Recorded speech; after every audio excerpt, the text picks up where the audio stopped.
many people will look at this and say the Lakers championship window closes last night. How do you see it? I don't see it closing. I don't see it as closing. I see it as closed. It's over. Over? No, LeBron James and the Los Angeles Lakers are not winning another championship in the LeBron James, Anthony Davis era, in my opinion. Because I think Klay Thompson's coming back. Utah isn't going anywhere. Jokic and Denver are not going anywhere. Michael Porter is elevating before our very eyes, and Jamal Murray is coming back.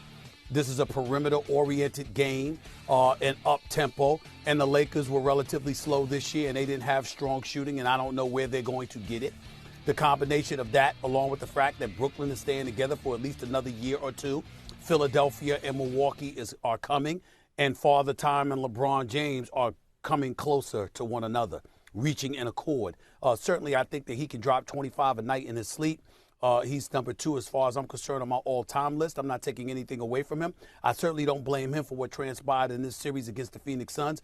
It was about the durability of Anthony Davis. If Anthony Davis were healthy, I believe the Los Angeles Lakers would have won this series. But he wasn't. But 20% of the time, he hasn't been available. And for those out there that are going to get into it, because you know if you're critical of today's players, Greeny, we understand. It's not just about basketball. It's got to be about something else. You're talking about the family. You're talking about their personal life. You're talking about everything just because you said, excuse me, they got problems playing the game of basketball for whatever reason. Let me put Anthony Davis on notice right now. When healthy, you are one of the top 5 players on the planet.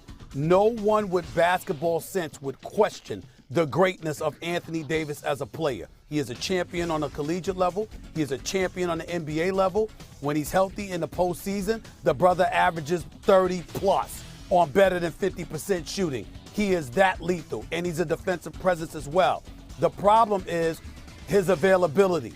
He has not always been available. He certainly wasn't available the last 3 games of this series. And because of that reality is why the Los Angeles Lakers lost. And so now moving forward, with the game being what it is, based and predicated on guard play, perimeter shooting, pushing the ball up and down the floor, etc.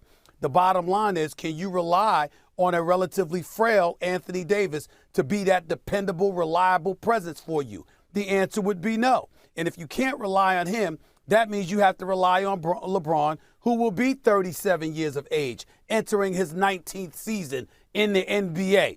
And you think that's going to knock off these young Lions that are coming? I don't think so. The Lakers' best chance to get another title in LA in the LeBron James era was this season. It didn't happen. I think it's over.